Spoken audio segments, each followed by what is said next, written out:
Welcome back to Manchin's Mailbox, and our first letter comes from Marie from Lewisburg, and she writes, "Thanks for all you're doing against prescription drugs. It has become a big problem in Greenbrier County. I have a grandson that is in jail because of stealing to get money for drugs. I feel for the families that are struggling with kids, the parents, etc., involved in drugs. It is an awful thing and has destroyed our family, and many of my friends are going through the same thing." And Marie, I've heard from so many West Virginians just like you who are suffering tremendously because of the prescription drug abuse problems that are destroying communities all over our state and this great nation. I can assure you that I'm doing all that I can to fight the war on prescription drug abuse. I recently offered an amendment to a bill on the FDA that would put tighter controls on drugs containing a substance known as hydrocodone, and it's a highly addictive prescription painkiller. This amendment is very important to me and to every law enforcement group fighting the war on drugs, who have all said that limiting access to hydrocodone would give them a powerful tool in combating prescription drug abuse. And I was so proud when my amendment passed the Senate with unanimous support. However, the amendment did not stay in, and it was taken out during the compromise, and most likely because the bill would have had this amendment in it, the large lobbying groups, a large money interest got involved and put an awful lot of pressure on people to pull it out. We're going to make sure that doesn't happen. And Marie, I can assure you that while these special interest groups got their victory this time, I'm not going to give up the fight. I'm determined to see this thing through because of families like yours all across West Virginia and this country who are suffering from the effects of abuse. I want to thank you for writing in.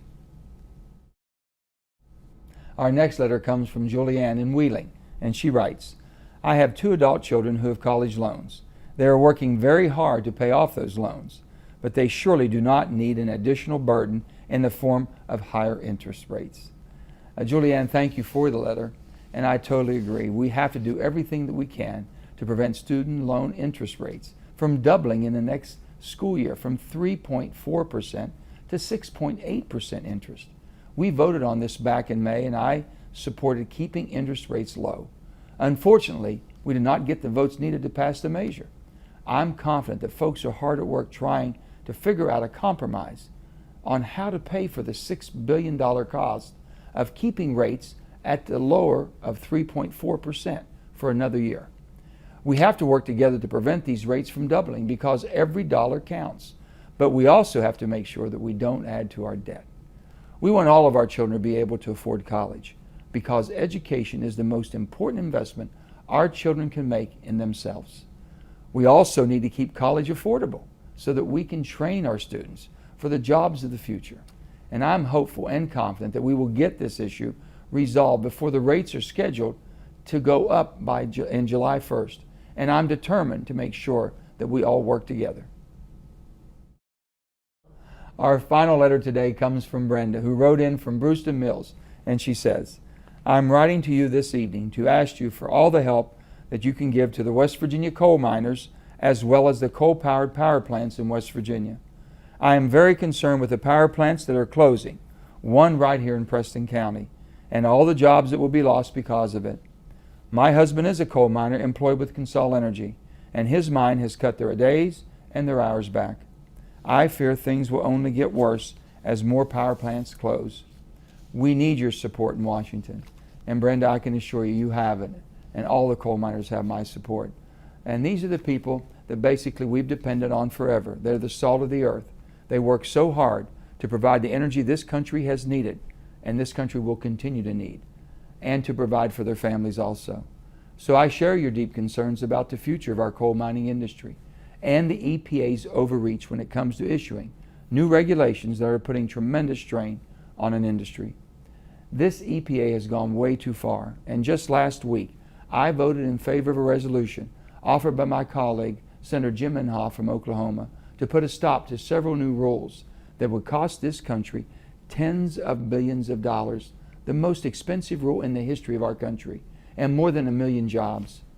We need a balance between the economy and our environment, and that means we need government to be our ally, not our enemy.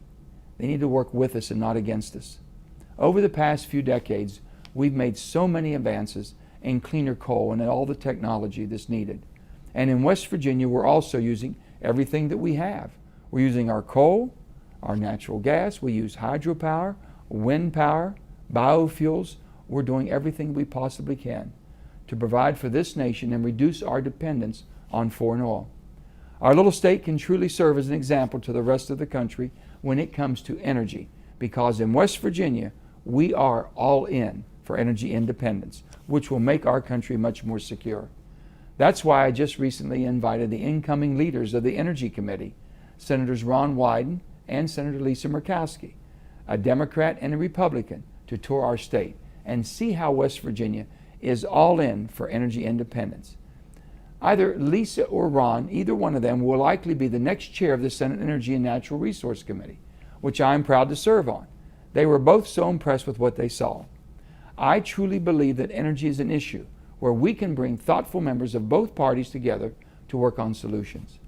Looking ahead, I am working hard with members of both parties to make sure that this country strikes a balance between our environment and our economy. And in the meantime, I will continue to do everything in my power to rein in the EPA and protect the hardworking people in our state whose livelihoods depend on coal.